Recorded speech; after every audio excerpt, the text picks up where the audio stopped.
Hey guys, and welcome back to the final part of our 11 days Greece trip where we spent our last 3 nights in Athens. We arrived in Athens from Santorini by ferry around 6 pm and checked into our hotel, Lofis Biosuits. So it's a beautiful blend of urban design, island architecture, and biophilic touches. And the best part is, it's right in the heart of Monastiraki, just a 10 minutes walk from most major attractions. After freshening up, we headed out for dinner and a quick stroll to soak in the city's vibe. Since it was a Saturday evening, Athens was buzzing. People were out enjoying the breeze, sipping wine, and dining along the lively streets. Athens is a big city with an excellent metro network as well, so getting around is super easy. And honestly, the city feels like a living museum. There are ancient ruins tucked into every corner, making every walk an experience. The next morning, we got ready and headed out to explore the ancient Agora. The place is full of historic ruins, old columns, and lots of greenery. It's peaceful and gives you a real feel of what ancient Athens might have been like. From there, we made our way to the Roman Agora, which dates back to around 27 to 17 BC. It's amazing to see how some of these structures are still standing strong. Honestly, walking through it felt like being inside a living museum, history all around you. So it's definitely worth noting that this place is always popular, so expect a bit of a crowd even in the off season. Athens is a city that's packed with history, so you'll find museums and ancient ruins literally at every corner. There is so much to see and do, it's impossible for you to get bored here. Most of the main attractions and museums have an entry fee, so it's a good idea to plan ahead and pick the ones that you really want to visit. Since we only had 2 days in Athens, we decided to focus on the Acropolis and the Olympic Stadium, two of the most iconic spots in the city.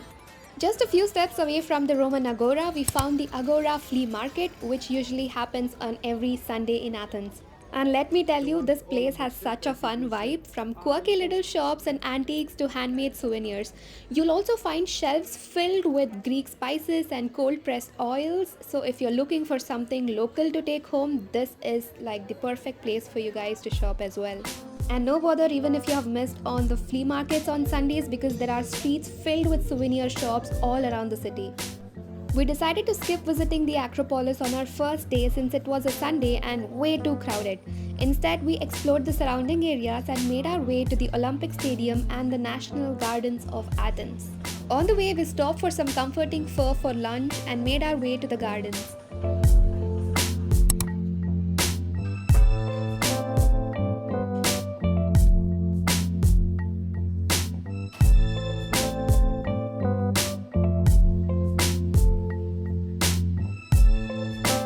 While Athens has an excellent metro connectivity, we preferred walking. It gives us the chance to really experience the city's charm and discover hidden corners along the way at our own pace. The streets were lively, the neighborhoods had a unique character, and everywhere we looked there was something interesting to see. Each restaurant has its own unique theme and is beautifully decorated all over Athens. And of course, no trip to this part of Athens is complete without a stop at Little Cloak Alley. It's hands down one of the most Instagram worthy spots in the city. The entire street is a hidden wonderland. Think about fairy lights and themed cafes and whimsical decorations that change with the seasons. Whether or not you're into photos, it's a feast to the eyes and such a fun surprise tucked into the heart of the city. We then made our way to the National Gardens of Athens, which was once the Royal Garden and now a peaceful green escape right in the heart of the city. It is near the Greek Parliament, and this park was created in the mid 19th century by Queen Amalia, and it's still a favorite spot for both locals and the travelers. And as we wandered through, we came across water fountains, little ponds, beautiful statues, and even some ancient ruins tucked away between the trees. There were birds everywhere, and the entire place had a calm, refreshing feel to it. With wide, open paths and plenty of shaded corners under tall trees, it was the perfect break from the hot weather. The breeze was cool, the atmosphere was peaceful, and we really enjoyed taking it slow and just relaxing for a bit in these beautiful gardens. And let me tell you something, Athens is really close to my heart because it reminded me of my hometown Bengaluru, which is also known for its greenery all around the city. Especially the National Gardens of Athens reminded me of Lal Bagh and Cubbon Park and so many other local parks in Bengaluru. Right as you exit the National Gardens, you'll spot the iconic Panathinaikos Stadium, also known as the Olympic Stadium. The entry fees is around 10 euros per person and there's no time limit so you can explore at your own pace. It's such a cool experience because you'll often see people from kids to adults running along the historic tracks. You'll even get to walk through the athletes' tunnel into the old changing rooms, which now serve as a small museum. It really gives you a sense of the Olympic spirit.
After that, we headed back to the hotel for a quick refresh before stepping out again to explore the nightlife in Plaka. Plaka and the nearby areas are honestly some of the best parts of Athens, filled with great restaurants, charming streets, and local shops. It's also where you'll find the main shopping district just a few blocks away from the Syntagma Square and the Monastiraki Square. With easy access to the port and the airport, and also having a reputation of being one of the safest areas in the city, Plaka is one of the perfect places to explore in the night. It is actually one of the oldest areas in Athens. The mix of jewelry stores, cozy cafes, and souvenir shops gives the whole area a warm and a lively atmosphere. It is also filled with the street musicians throughout the area, and the atmosphere is truly beautiful. The next morning, we had one thing on our minds, that is visiting the Acropolis. The iconic site is a must see when in Athens, and I highly recommend buying your tickets online in advance, especially if you're short on time. Now, if you're in a rush, you can still purchase tickets at the entrance, but just a heads up, buying them on spot doesn't mean an instant entry. For example, ticket counters start selling for the 1 p.m. slot as early as 11 a.m., and the line can get quite long. If you're aiming to enter by 10 a.m., you might have to queue up from 8 a.m. in the morning, and even then, there is no guarantee you'll get your desired time slot because they sell out fast. We got our tickets for the 1 p.m. slot, which cost us around 35 euros per person, waited in the queue, and finally made our way inside. As expected, the Acropolis was very crowded. It stays busy from April to September, but it was totally worth it. Standing at the top, surrounded by ancient architecture and with panoramic views of Athens all around, it truly felt like stepping back in time. You get a real sense of the rich history of the city.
explored the surrounding areas of Acropolis, which are again filled with a variety of restaurants and cafes. If you are a foodie, you'll love it here, you guys, because the choices of food and drinks are endless here. We grabbed some classic Greek street food like roasted sweet corns and warm chestnuts from local vendors and took our time wandering through the vibrant shopping district of Plaka again. And that's also where we picked up our souvenirs, and honestly, it's the best place to do your shopping.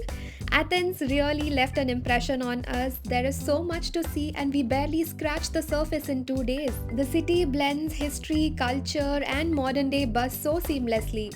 It's one of those places I'd love to return to and explore even more. I've left a list of few other places I recommend visiting in the description below, so do not forget to check it out. Thank you so much for watching this video. I really hope it was helpful and gave you some ideas for your own trip. If you liked it, please like, share, and subscribe to the channel. Your support means everything. Until next time, bye.